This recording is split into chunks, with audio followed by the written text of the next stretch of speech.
a lot of questions from our listeners, so we want to take the time now to put out your ideas and make them into a show.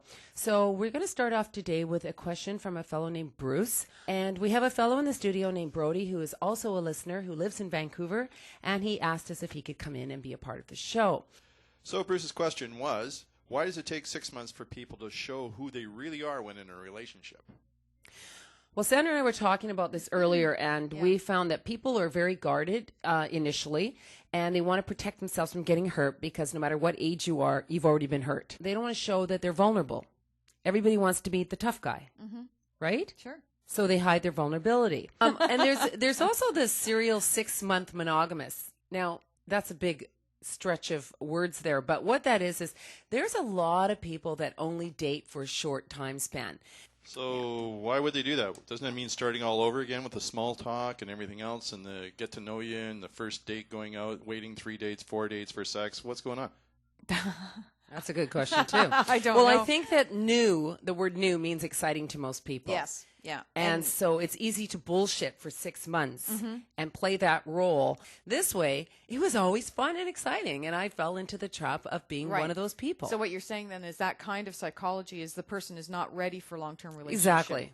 If I'm a woman now going out dating and I go in full gangbusters because I'm so attracted to, Biff, whatever, right? And all of a sudden, in fast, out fast, right? Are you talking about the quickie? So, no, yeah, exactly. Or what does in fast fast, or out out fast? fast Wow, that mean? was quick. Yeah, Okay. 30-second man. Well, basically, yeah. In fast, out fast. Yeah, I guess I should clarify that. Thanks for asking there, Brody. Basically, what it means is that you don't stand a chance. Because when you go in fast, you are not paying attention to anything else. Oh, so you're thinking like the whirlwind relationship where everything happens so fast and you're just so caught up in each other, and that it wasn't until you step back that things start to make sense and you're like, what the hell was I thinking?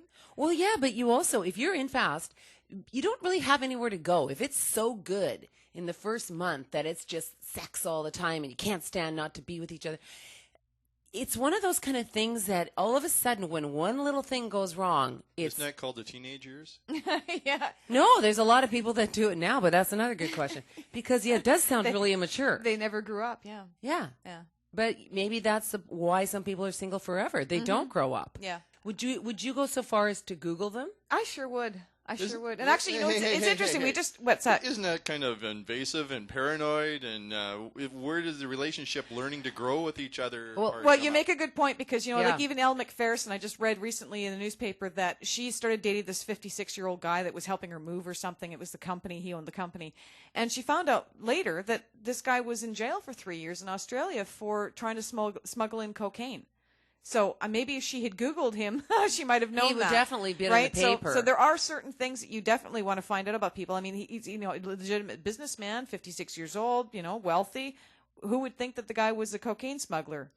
Yeah, Well, very good right? point, Sandra. Yeah. So, but you really can't just trust what somebody does. You have to maybe try and meet some of his friends and maybe dig some information out of that. That a girl. Yeah, that She's keeps the thinking skeletons smart. out of the closets. Well, but Brody, that is Kick up amazing. the charm. You never know who you can charm the pants off. That's Till you right. ask. That's why the con artists are always, there's always a good con artist out there. And people go, women especially will go, how come I couldn't see that? Like, how could I not see that he was dating 3 different women?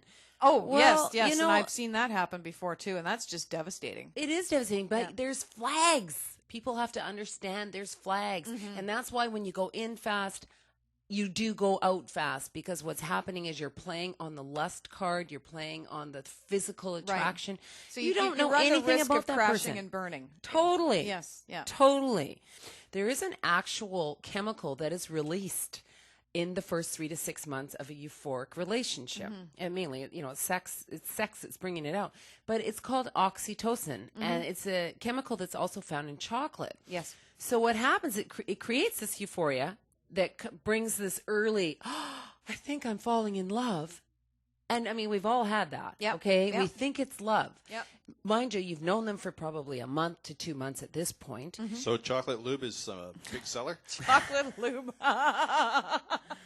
Well, yeah, that You would might actually have double it something up. there. Yeah.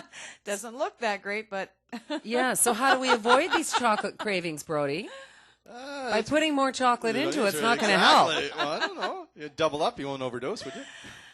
I'm the oxytocin queen because I love chocolate. I Well, eat there like you go. You chocolate should bar always every be day. sexual because they're both together, right? Maybe I need to eat more chocolate right now. Oh, I don't know. Would you like a chocolate bar? Little girl, would you like a chocolate bar? Why not be real and find out early? Do you really want to waste 2 years of your time? Like all of a sudden the 6 month goes, well, I'm not sure. Find out who they are. Look at the red flags. Open your eyes. Ask the right questions. Google them if you have to, regardless of whether you think you're paranoid. I mean, especially as a woman. Yeah, especially as a woman, right? Another thing, sexual attitudes and preferences. Are they a kinkster? Are they into certain fetishes like So latex? you're saying not KKK, but KYY? Yeah. Yeah. KY Chocolate jelly. flavored. Yeah. Ew. Ew. I always think about where KY goes, and it's usually not in the places I like entering. Oops, so to speak. Okay, so think about that, though, because sexual fetishes can be really cool, but they can also be really weird. Yes, yes. Some know? people, yeah. It's certainly if you've not been exposed to that kind of thing before, and then you meet somebody that's really out there. It'd be fun to experiment. It'd be fun to learn something new from somebody who has had that experience. But you might find that if you are that person and you're sharing it with somebody who's not really that kind of person, you might be scaring the shit out of those people. So you got to be really careful about how you bring those sort of things in. Thanks, everyone, for listening. Thank you, Brody. Hang in there. Yeah. Thanks, Len. Cheers. Cheers. I'm a bit